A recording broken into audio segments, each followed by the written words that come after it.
All right, hey kids. Um, this book, The Conjugate Method by Louis Simmons and Westside Barbell, came out in 2022. It uh, it has references and sections related to both not both, but references and sections related to powerlifting, Olympic lifting, MMA, running, track and field in general. It does not have any sections or references to arm wrestling. Probably just an oversight to the nice folks there at Westside Barbell. So we're going to do our level best to correct this minor oversight.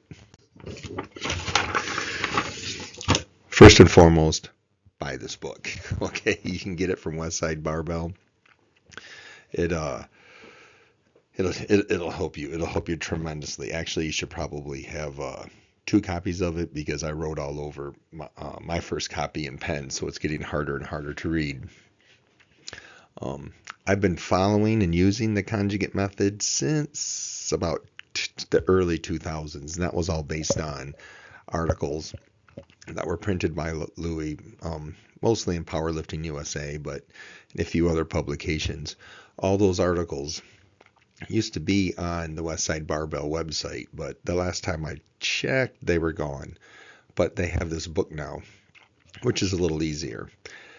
Now, I'm going to let you know several things have changed from the articles. Well, either things have changed from the articles or I just misread them or misunderstood them when I was reading the articles. So there will be some differences from the earlier movies I made. But for the most part, we'll just rely on this book as a reference. And the beauty of it is you can buy this book, check the references yourself.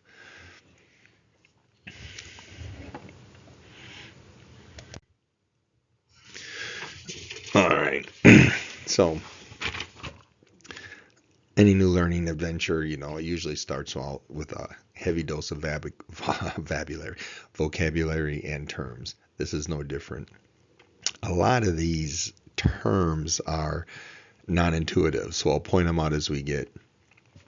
And I might have misunderstood a lot of the terms in the beginning, but I didn't have a lot of powerlifting friends or training partners, so I wasn't like immersed in this knowledge going forward. So I'll try to do my level best to make it understandable. For now, think of the conjugate method as the change method.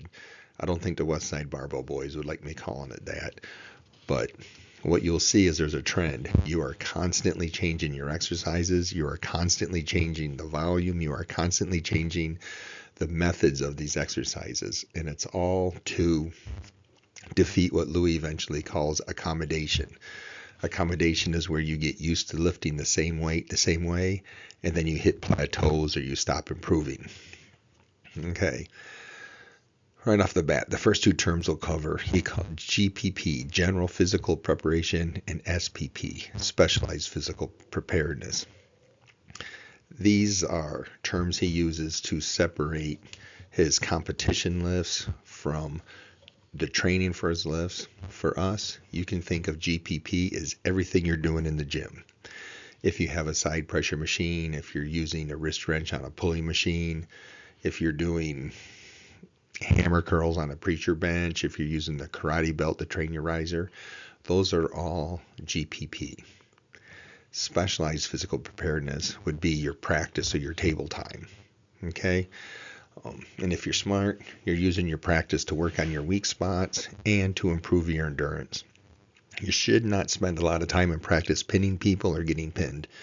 That leads to soreness. It leads to burnout. It chases your new guys away. So every once in a while, practice your ready goes or do full matches, but I'm going to say like 90 to 95% of the time, nobody should be getting pinned in practice.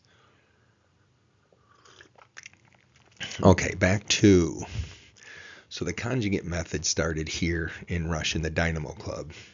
And basically, they were training Olympic lifters at the time, and they added 25 to 40 exercises to their Olympic lift routine. So they were constantly changing the exercises they were doing, and they saw that greatly improved improved their weightlifting performance. So, like I said, conjugate method, change method, you know, the true meaning will come clearer later, but for now, this will suffice. Okay, more terms. And you can read these through at the book as yourself. Max effort day. Like it says, you work up to a 1 rep max. This is the most important part of your workout. Okay, do not skip this. Prepare for this. If you're going to rest before a workout, make sure your maximum effort day is your best. Okay? After maximum effort day, they have super heavy methods. You can review all these on yourself. For arm wrestling, velocity training develops explosive strength. So this is a good way of developing a hit, charging off go, smashing into somebody who's not quite ready, so being quick. So you're hitting into somebody who's not fully loaded, so the percentages are low. Reactive strength. This is training if your opponent's faster than you. So this is reacting to a hit. Okay, this is done with a lot of bands. This is done with lower weight. I'm going to come back to this several times, but whenever there are percentages listed, like heavy effort method, several reps at 90%, dynamic effort, 75 to 80%, these percents are percents of your 1 rep max that you set on max day. Okay, this training is all based on maximum effort day, and then you train at certain percentages of maximum effort day throughout the rest of the week. We'll cover this later. The Bulgarian method, which is very, very popular, they would max out several times a week, almost every workout. Here, we're going to max out once or twice a week. Let's see, the only thing, heavy effort methods. This, I know several arm wrestlers have used this with great success. You set the weights at 80, 90%, you do volume at it. The volume on heavy efforts method comes up fast, and it directly attributes to your max effort day. So if you're having trouble on a certain max lift, say it's a wrist wrench or a multi-spinner, pick a workout where you're doing, sets of 4, 5, or 6 at 80 to 90% above. The volume on heavy efforts method comes up fast, and this is like, it's almost addictive. My training partners use it more effectively than I do, and it appears to work for about 5-6 weeks, and they hit kind of a stall. All right, but that first 5 or 6 weeks are just tremendous growth. Okay, so almost done with chapter 1. So on page 12, you get the overview of what the conjugate method is. On Monday, it's maximum effort method that we saw from the previous page. 2 exercises, okay? You max out on a squat, you max out on like a deadlift exercise. This is new. All right, all the articles I read, max effort day was only just 1 exercise. Now in the book, it's 2. Wednesday, max effort for the bench. Again, you're maxing out on 2 exercises in one workout, 2 1 rep maxes. Friday is speed strength for the squat, and Saturday is speed strength for the bench. These are 3-week waves. Week 1, 70%. Week 2, 75%. Week 3, 80%. Week 4, switch the exercise. Start over at 70, 75, 80. Again, all percentages are percentages of 1 rep max. I, on my own, started doing 2 exercises on speed day for arm wrestling.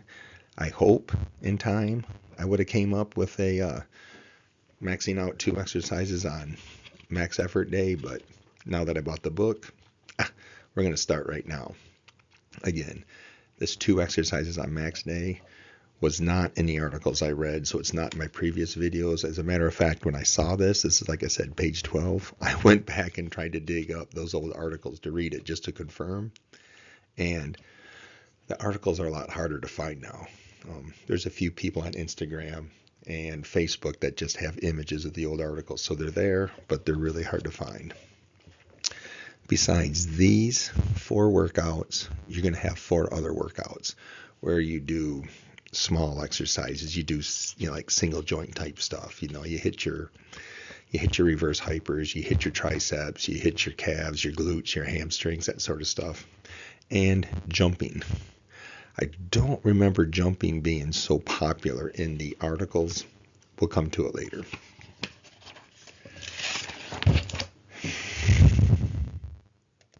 Okay, so here's a baseline arm wrestling workout. This is what I've been following for 2 weeks. I'll update this after I've got about 6 to 8 weeks into it. Monday, speed day. I'm doing 2 exercises on speed day. I've been doing this for several months, so this isn't really a change. It's a change from what the book says, but not a change from what I've been doing. I'm also doing max effort day for 2 exercises. This agrees with the book, the Conjugate Method. Wednesdays, Saturdays, and Sundays, wrists, elbows, shoulders. This is my JM press day. Okay.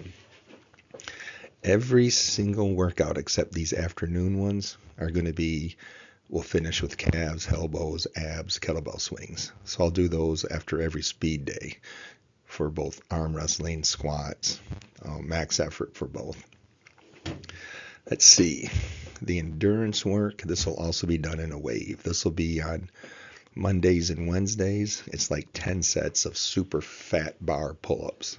So it's week 1, it's pull-ups with, or workout 1, it's pull-ups with 0 bands. On week 2, it's unloading with a purple band, and on week 3, it's unloading with a green band. And Tuesdays and Fridays would be farmer's walk. This is also a wave. It's 40 pounds, 45 pounds, 50 pounds each hand.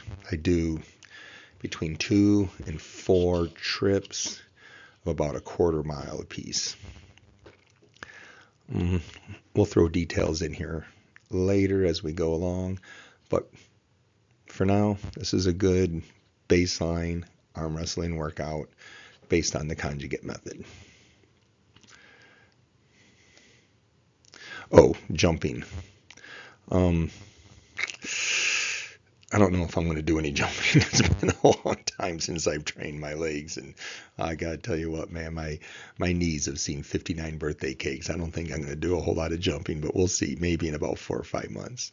But instead of jumping, we will do like tossing dumbbells in the air and catching them. That's like the equivalent of jumping in my world. I think that wraps up chapter 1. So call your mom, do your JM presses. Hope you've enjoyed it. Stick around for chapter 2. Thank you.